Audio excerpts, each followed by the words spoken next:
welcome Booking.com's Managing Director for Asia Pacific, Oliver Hua. We go fast at the game we play.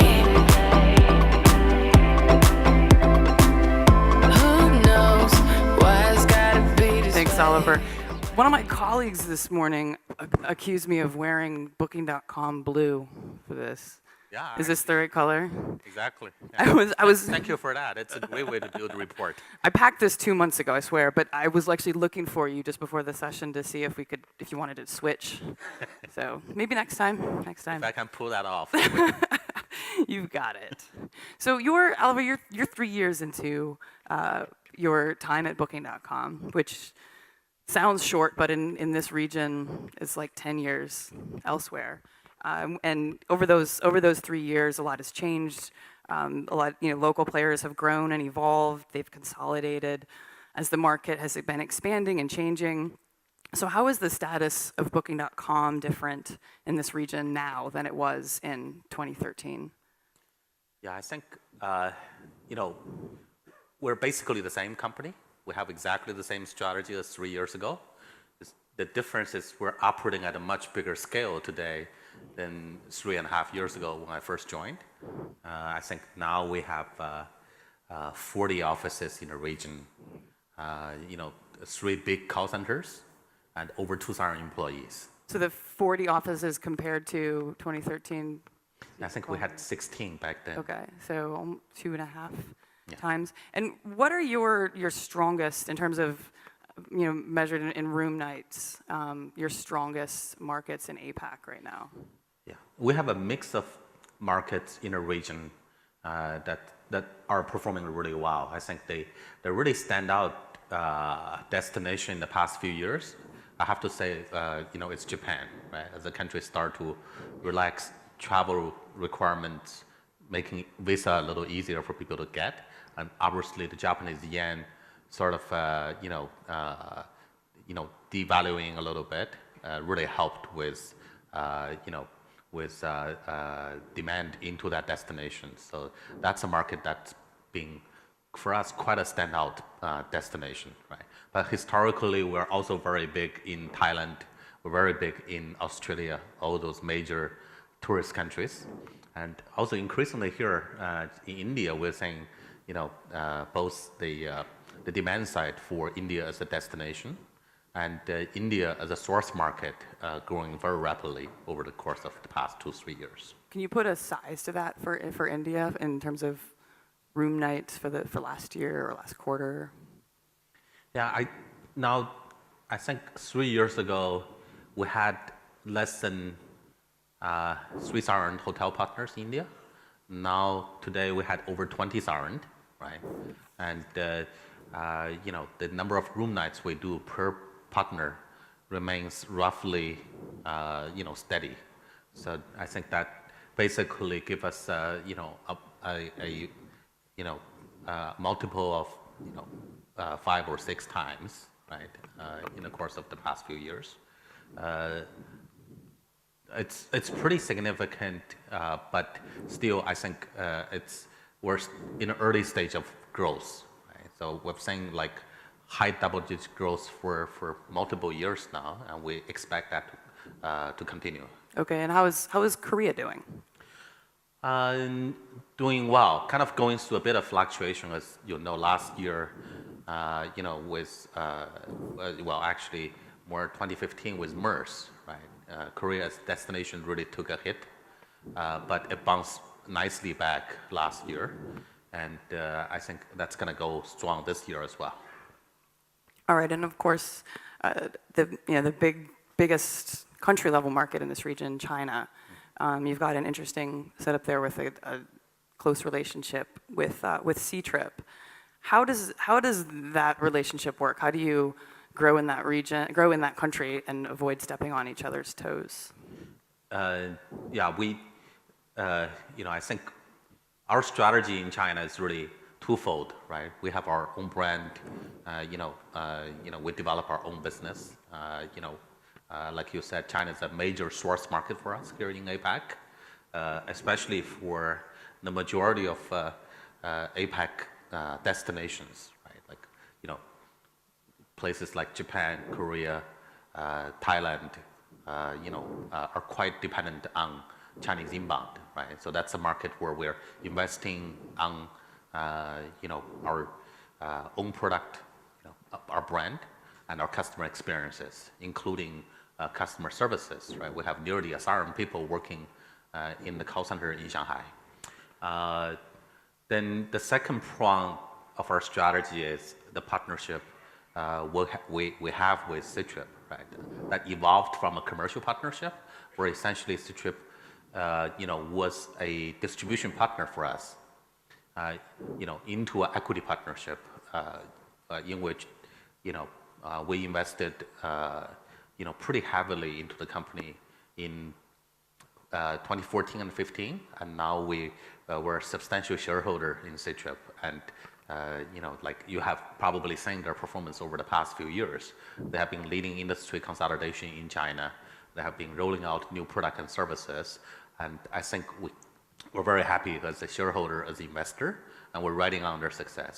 And the fact that they're gaining share in the market help us as well, because through them we just get a larger audience, potential customers for our inventory, our product. So right now you feel like you're growing the pie together, and Yeah, very much so. everything's all right. Yeah, I think the market is still growing very rapidly, especially for outbound, right? That has been kind of the talk of the industry for a few years now, and together I think we offer a really great product to Chinese consumers when it comes to outbound travel. You mentioned Thailand as a key market for you as well. How does that work out with Agoda being in that? Thailand space? being Yeah. Our relationship with Agoda, our sister company, is very similar to how we work with Ctrip in China, right? So we basically are two separate brands. We operate completely independently of each other, and I'm happy to say that in most Southeast Asian markets, we're either number one or number two, in those markets, right, between Booking and Agoda, and I think that's been working out really well for the group. You've got across Asia Pacific a really interesting long tail situation. Varies by country. You've got Ryokan in Japan, and Minsu in Taiwan, and the Kedan in China. Yeah. And how are you happy with the way that Booking is integrating that long tail of supply, or is it not a priority? It is a priority, and we're actually building more and more this type of accommodations, through partnership, through our direct acquisition. The reason for that is because we actually see demand for this type of properties, right? Like in Japan, it's well-known fact that we have a situation where the market is essentially undersupplied from a traditional hotel accommodation perspective, right? And then you have a lot of long-tail properties that's not occupied because of the shrinking population, the demographic change, and migration to large cities, right? So beyond Ryokan, you actually have a lot of apartments, short-term rentals that's available for rent, right? And that's a market we're definitely very much committed to. And same for the Minsu in Taiwan or Kedan in China. We actually have plenty of those type of inventories that's available on our site for instant booking and immediate confirmation. That's how we differentiate from other people's offering. It's basically, when you come to Booking.com and you book a long-tail property, the customer experience is exactly the same as you book a traditional global chain hotel. What about the shopping experience? Is that the same? Do you want it to be the same? The product is a little different.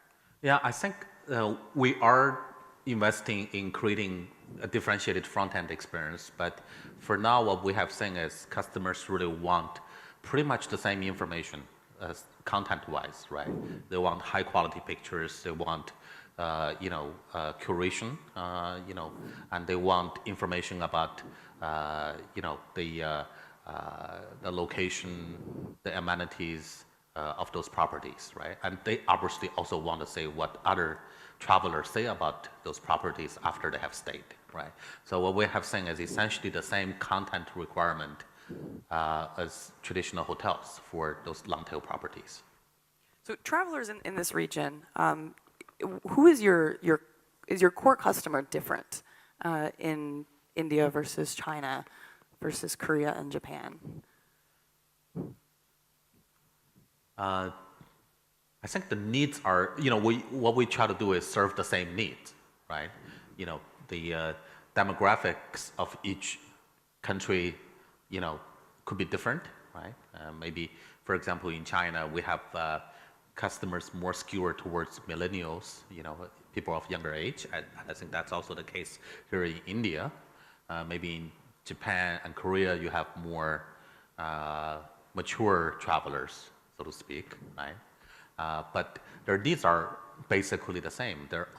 When they come to Booking.com, what they're looking for, our selection, pricing, information about the destination, about the property, right? And peace of mind when they book with us, because they know they'll be getting support from us end to end. Your customer acquisition situation is a little different here, right? From, say, for booking in the U.S. and Europe. Yeah. You talk about those challenges and some of the ways you've figured out how to confront them.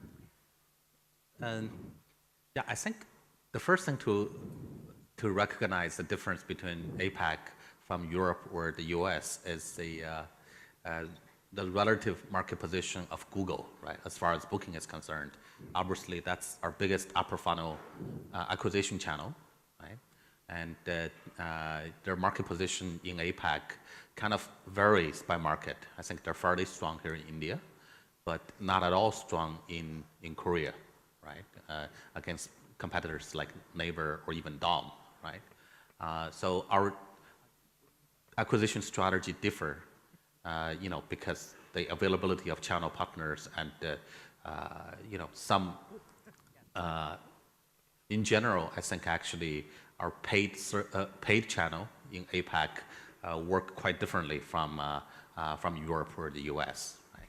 But then on the flip side, we've seen a lot of travel research site or user-generated content, UGC sites, that actually play a bigger role in customer acquisition for us here in Asia than similar sites do outside of the region.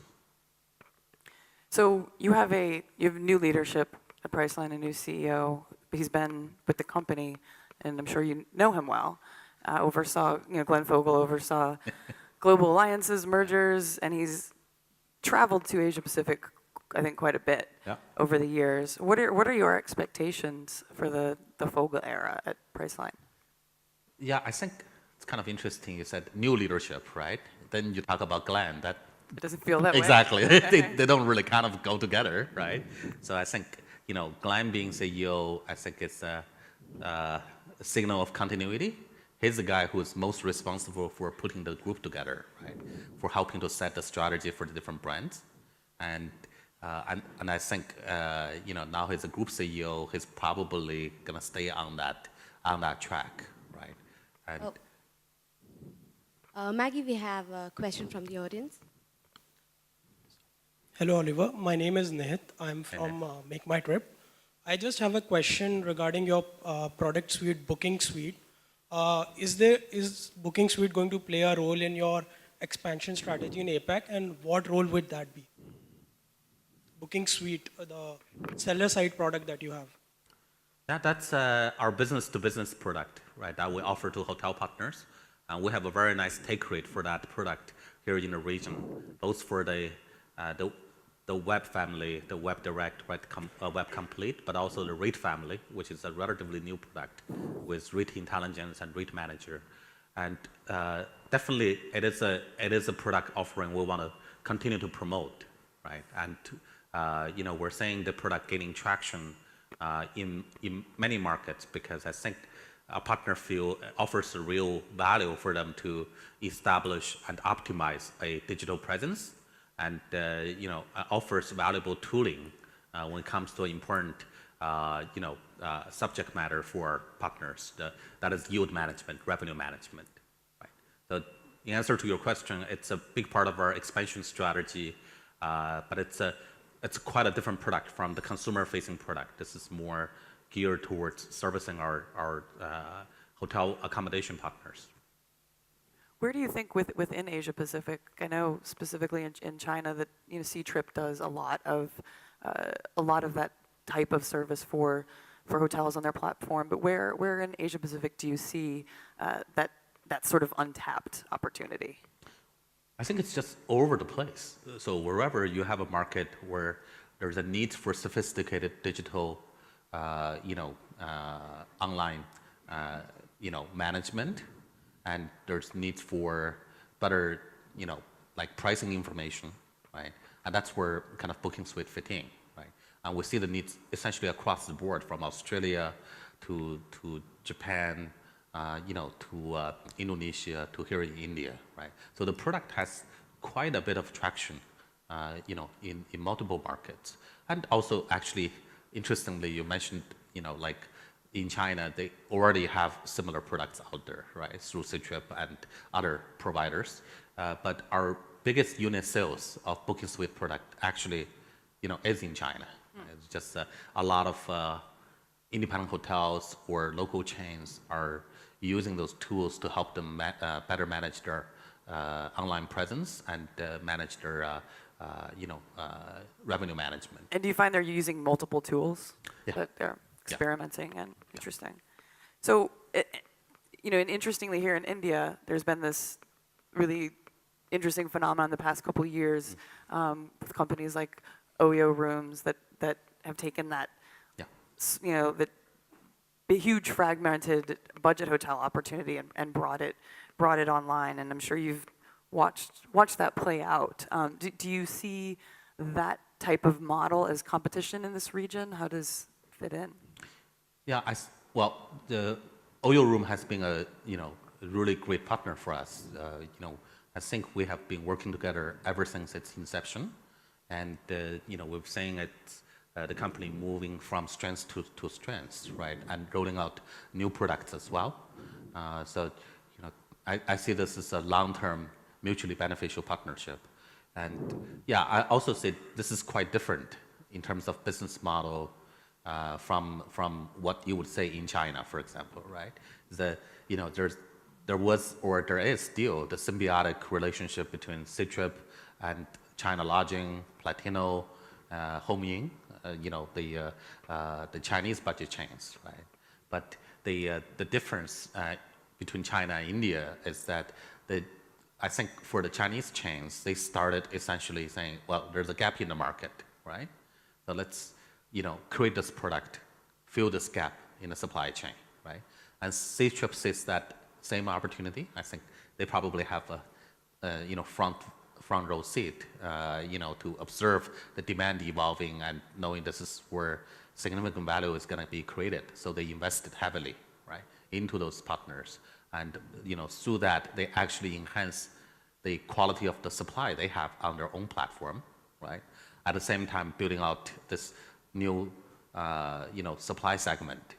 India, the way it's playing out is a bit of the reverse, right? Like Oyo start to aggregate, from the highly fragmented, budget segment and start to standardize, and maybe now getting to a point where it will roll out, a branded product, right? It's more. The standardization came from the online.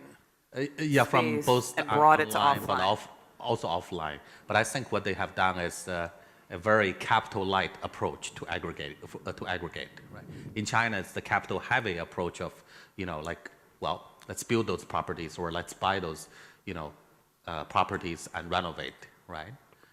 But both play I think actually a very valuable part in the ecosystem.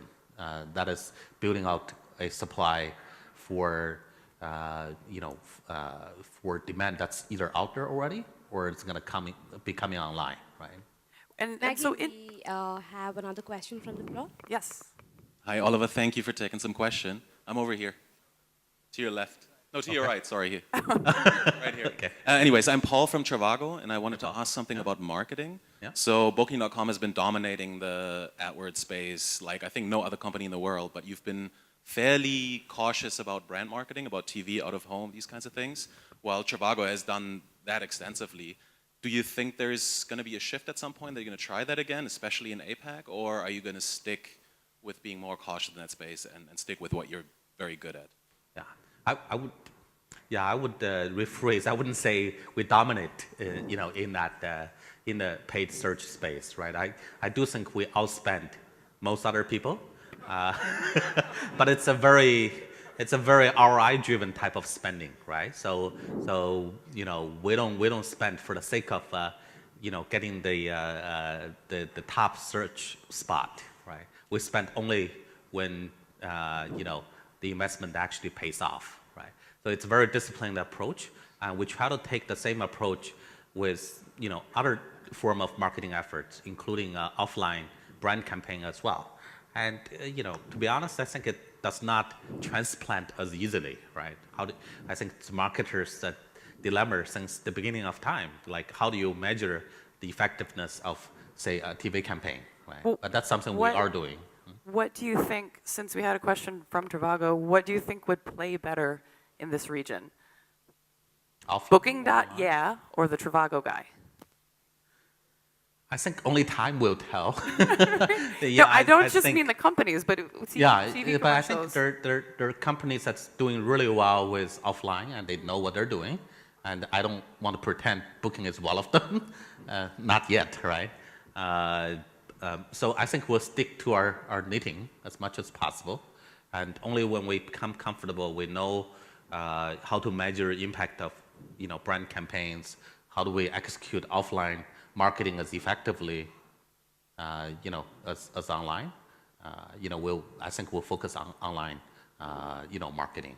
Which one will win out? I think it kind of depends on the market as well, right? I think a lot of markets, like China or India, I do think it pays to have your brand out there, right? Because online marketing channels are not fully developed, right? So you might end up in a situation where you have the war chest, but you don't really know how to best spend the money, right? So maybe doing brand building is a good way to, to dip your foot in the water. Right? And there are some strong local players in the region. You've mentioned some of them already. Make My Trip is here, and C Trip in China. And you've yet to take on any local players head to head. But really, when you think of the biggest online travel companies, online travel groups out there, you'd think that at some point within Asia Pacific there will be more direct competition. Where would that make sense to engage?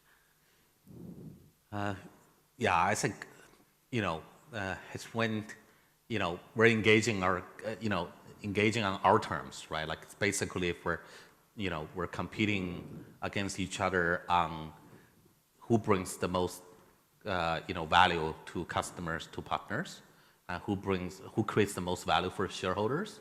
That's where I think that's kind of our comfort zone, right? We're just simply put, we're not very great at, for example, participating on winning price wars, right? We haven't done it, anywhere in the world, so it's not in our DNA. And I think also our investors look at, price wars with a healthy amount of suspicion, right? So I doubt we'll ever really have the mandate to compete head on, for customer segments or for businesses that's not really profitable, right? But ultimately, I think there's some level of competition along with a lot of collaboration we're going to have with those local players. All of them were already partners, right? We distribute our product through through them, right? And in some cases also the other way around, right? For example, we take inventory from C Trip that they have in China, right? And but when it gets to you're trying to serve the same customers, right? And especially enabling domestic supply and demand, then inevitably you get into a little bit of competition. Right? So it definitely will be China, but you can't tell me. Yes, so far, right? Yeah. But I don't want to make my trip where people feel too comfortable, right? In India, I think at some point we also want to actually participate more actively in the domestic market. Sure. But we're not quite ready yet. So if we could maybe step away from actually travel and talk about online more broadly for a bit, because prior to your time at Booking, you spent several years at eBay. So you were, a good decade or more running global online companies in Asia Pacific, and trying to pursue the business here. Have you seen any winning strategies for outsiders in the region? Yeah, unfortunately, no. Right? Like I think if you go to Harvard Business School, they have multiple business cases of how internet companies or technology companies come to Asia and have failed, right? And you'll find preciously, little or exactly no case study of how someone have succeeded in the market. Why do you think that is? Yeah, I think fundamentally consumer preference and consumer behavior drives product adoption, right? In Korea, like Naver functions as a search engine just like Google, right? But if you search on Naver versus you search on Google in Korean language, the experience are vastly different, right? All the Google search results are algorithmic, right? It's based on formulas, algorithms, and on Naver, you find the first 4 or 5 search results are actually curated, right? So it's actually manually picked, right? Depending on, the company's understanding of, consumer preference. So when you search for a certain term, they'll make a determination what are the relevant content you want to see that's associated with this term, right? So the consumer behavior is completely different. And the same thing when Google come to China with Baidu, right? And Amazon in Japan versus Yahoo Japan, right? It's not those companies don't have great product or not committed to the market or don't have capital. It's just consumer preferences and behavior are such that it's very difficult for a company that build its business around finding the common denominator globally and try to satisfy that versus companies that's optimized for one audience, right? And I think the same analogy will apply to the travel business, for quite some time. Maggie, we have a question from the audience. Yeah, hi, I'm Aditya from Hotelogics. I know Booking.com has built a very good brand and extremely brand conscientious about fulfilling the brand promise that you give on your site. For the last 5 times that I've been to London, I've always booked on Booking.com, but 2 times out of 5 times I have not been honored the room that I had booked, the apartment that I had booked, so I was bummed off. So what is Booking.com doing to improve the reliability on the products that you sell on Booking.com? Yeah, I'd appreciate it if you send me the names of the 2 hotels that did not honor the You've resolved it beautifully for us. There's no doubt about it. Okay, that's good. Still a Good to use, hear. yeah. Good But to hear. the reliability factor is what I'm discussing. Yeah. I think this is a relatively common complaint, especially for popular destinations on hot dates, right? We do have hotels who essentially, who do overbooking intentionally, right? And they choose to honor some bookings but not others. So that's why we invest, significantly in post-booking experiences for our customers, primarily through customer services. So when you experience a situation like this, you'll be able to reach out to Booking.com and have the matter resolved, hopefully to your satisfaction, right? And we're doing that, here in Asia Pacific, we added Hindi as a language that we support, just recently, right? And we offer Indian bookers, the ability to contact us in their native language. And we do that in Singapore, not the cheapest of places to have Hindi-speaking agents, but that's a commitment we have So to. language is a challenge. It creates all kinds of challenges. So thank you very much, Oliver. Yeah, thank you. Thanks.